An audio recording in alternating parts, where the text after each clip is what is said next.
TV చూడడానికి సమయం ఉంది, సీరియల్ చూస్తున్నావు, సెల్ ఫోన్లో అస్తమాను సెల్ ఫోన్. ఒక్కసారి నీ సెల్ ఫోన్లో ఎంతసేపు నువ్వు సెల్ ఫోన్ వాడావు, యూట్యూబ్ కొరకు ఎంతసేపు వాడావు, వాట్సాప్ గురించి ఎంతసేపు వాడావు, లేక ఏమేమి యాప్స్ ఉన్నాయో ఒక్కొక్క యాప్ కొరకు నువ్వు ఎంత సమయం వాడావో డీటెయిల్డ్గా నీకు ప్రతిరోజు కనిపిస్తుంది. నీకు తెలుసో తెలీదో, ఈరోజు సగటు మనిషి సెల్ ఫోన్ని 7 hours నుంచి 8 hours వాడుతున్నాడట మహానుభావుడు. సగటు 7 గంటల నుంచి 8 గంటల సేపు. అదేమిటో ప్రతి నిమిషం ఒక్కసారి సెల్ ఫోన్ను చూడాల్సిందే.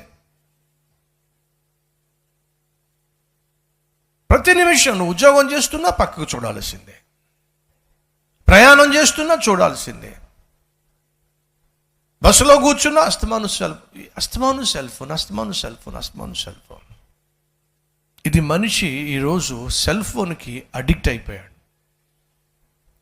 భర్త లేకుండానే సరే భార్యలు బ్రతకగలరు, కానీ సెల్ ఫోన్ లేకపోతే బ్రతికే ఛాన్స్.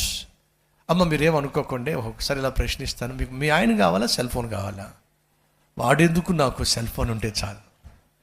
మరి మీ సంగతి ఏమిటి? ఒకవేళ మీకు ఈ ఆప్షన్ ఇస్తే సెల్ ఫోన్ కావాలా, మీ ఆవిడ కావాలా? మాట్లాడరేమండి? అలా చెప్పగలిగిన ధైర్యం కూడా మాకు లేదు బ్రదర్, అవునా? తండ్రి కావాలా సెల్ ఫోన్ కావాలా అడగండి కొడుకునే. పైకంటాడు, పైకి మీరే కావాలి, లోపల సెల్ ఫోన్ కావాలి. అది ఈరోజు పరిస్థితి. సహోదరులు, సెల్ ఫోన్కి సమయం ఇస్తున్నావు, కానీ దయచేసి విను, ఆ సెల్ ఫోన్ నీ ఆత్మీయ జీవితాన్ని పెంపొందిస్తుందా, నీ ఆత్మీయతను పాడు చేస్తుందా? ఒక్కసారి ఆలోచించు. నువ్వు కలిగి ఉన్న సెల్ ఫోన్ నీ ఆత్మీయతను పెంపొందిస్తుందా, నీ ఆత్మీయతను పాడు చేస్తుందా? ఏమంటారు? ఎంతమంది ఈరోజు నాతో ఒప్పుకుంటారు, బ్రదర్ వాస్తవంగా సెల్ ఫోన్ ఆత్మీయతను పెంపొందించటం కంటే ఆత్మీయతను పాడు చేస్తుంది, అది వాస్తవం అని చూపిస్తారా? ఆహా, మీరు ఎంత మంచోరండి, మీ అంతటా మీరే ఒప్పుకుంటున్నారు సెల్ ఫోన్ నా ఆత్మీయతను పాడు చేస్తుంది. మరి పాడు చేస్తున్న దాంతో పడుకుంటావు, పాడు చేస్తున్న దాన్నే పట్టుకుంటావు, పాడు చేస్తున్న దానికోసమే పరుగులు తీస్తావు.